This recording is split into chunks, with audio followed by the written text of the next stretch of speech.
മൻ കി ബാത്തിൽ കാർഗിൽ വീരന്മാർക്ക് ആദരാഞ്ജലികൾ അർപ്പിച്ച് പ്രധാനമന്ത്രി നരേന്ദ്രമോദി. അവിസ്മരണീയമായ ദിനമാണ് കാർഗിൽ ദിവസ് എന്ന് പ്രധാനമന്ത്രി പറഞ്ഞു. പ്രതിരോധ മേഖലയിൽ കൈവരിച്ച നേട്ടങ്ങളും പ്രധാനമന്ത്രി മൻ കി ബാത്തിൽ ചൂണ്ടിക്കാട്ടി. आज कारगिल विजय दिवस है। ये दिन हमें गर्व से भर देता है। ये दिन हमें अपने वीर जवानों के अद्भुत साहस की याद दिलाता है।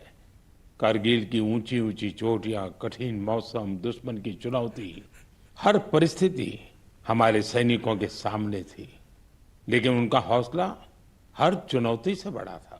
ഓരോ ഇന്ത്യക്കാരനിലും അഭിമാനം നിറയ്ക്കുന്ന ദിവസമാണ് കാർഗിൽ ദിനമെന്ന് പ്രധാനമന്ത്രി പറഞ്ഞു. വീരസൈനികരുടെ അവിശ്വസനീയമായ ധൈര്യത്തെ ഈ ദിവസം ഓർമ്മിപ്പിക്കുന്നു. കാർഗിലിലെ ഉയർന്ന കൊടുമുടികൾ, കഠിനമായ കാലാവസ്ഥ, ശത്രുവിന്റെ വെല്ലുവിളികൾ, ഇങ്ങനെ പല ദുഷ്കരമായ സാഹചര്യങ്ങൾ സൈനികർക്ക് മുന്നിൽ ഉണ്ടായിരുന്നു. നമ്മുടെ സൈനികർ എല്ലാ വെല്ലുവിളികളെയും നേരിട്ടുവെന്നും അവരുടെ മനോധൈര്യം ഏതൊരു വെല്ലുവിളിയേക്കാളും വലുതായിരുന്നുവെന്നും പ്രധാനമന്ത്രി പറഞ്ഞു.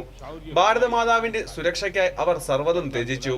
കാർഗിൽ ദിനത്തിൽ ഭാരതം സ്വന്തം വീരന്മാരെ സ്മരിക്കുക മാത്രമല്ല, അവരുടെ കഥകൾ പുതുതലമുറയ്ക്ക് കൈമാറുകയും ചെയ്യുന്നുവെന്ന് പ്രധാനമന്ത്രി പറഞ്ഞു.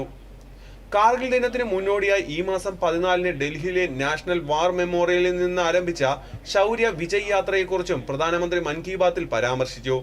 One ride, one nation, one salute എന്ന സന്ദേശം വിളിച്ചോതിക്കൊണ്ടുള്ള മോട്ടോർ സൈക്കിൾ യാത്ര സൈനികർ രാജ്യത്തിന് വേണ്ടി ചെയ്ത ത്യാഗങ്ങൾ വിസ്മരിക്കപ്പെടില്ലെന്ന് ഓർമ്മിപ്പിക്കുന്നുവെന്നും പ്രധാനമന്ത്രി പറഞ്ഞു. പ്രതിരോധ മേഖലയിൽ കൈവരിച്ച നേട്ടങ്ങളും പ്രധാനമന്ത്രി മൻ കി ബാത്തിൽ പ്രതിപാദിച്ചു. ഇന്ന് രാജ്യം സൈനികരുടെ ധൈര്യം മാത്രമല്ല, സാങ്കേതിക കഴിവുകളും നിരന്തരം ശക്തിപ്പെടുത്തുകയാണെന്ന് പ്രധാനമന്ത്രി പറഞ്ഞു. ഇന്ത്യൻ നാവികസേനയുടെ ഭാഗമായ INS മഹേന്ദ്രഗിരിയുടെ പ്രത്യേകതകൾ പ്രധാനമന്ത്രി മൻ കി ബാത്തിൽ ജനങ്ങളോട് ചർച്ച ചെയ്തു. ആധുനിക യുദ്ധക്കപ്പൽ ഭാരതത്തിൽ രൂപകൽപ്പന ചെയ്ത് നിർമ്മിച്ചതാണ്. അതിന്റെ 75%-ലധികവും തദ്ദേശീയമായ ഉൽപ്പന്നങ്ങൾ ഉപയോഗിച്ചാണ് നിർമ്മിച്ചിട്ടുള്ളത്. ഇത് ആത്മനിർഭർ ഭാരതിന്റെ വളരുന്ന ശക്തിയുടെ പ്രതീകമാണ്. DRDOയുടെ സൃഷ്ടികളായ പിനാക്ക ലോങ് റേഞ്ച് ഗൈഡഡ് റോക്കറ്റിനെ കുറിച്ചും കുശ മിസൈലിന്റെ വിജയകരമായ പരീക്ഷണത്തെക്കുറിച്ചും പ്രധാനമന്ത്രി പറഞ്ഞു. പ്രതിരോധ ഉൽപാദനമായാലും പ്രതിരോധ കയറ്റുമതിയായാലും സുഹൃത്ത് രാജ്യങ്ങളുമായുള്ള രാഷ്ട്രീയ സഹകരണമായാലും ഭാരതം തുടർച്ചയായി പുതിയ ഉയരങ്ങളിലേക്ക് എത്തുകയാണ്. ഭാരതത്തിന്റെ പ്രതിരോധ ഉപകരണങ്ങളിലും സാങ്കേതിക വിദ്യയിലും ലോകത്തിന്റെ ആത്മവിശ്വാസം വർദ്ധിച്ചുകൊണ്ടിരിക്കുകയാണെന്നും പ്രധാനമന്ത്രി പറഞ്ഞു. News desk, Doordarshan.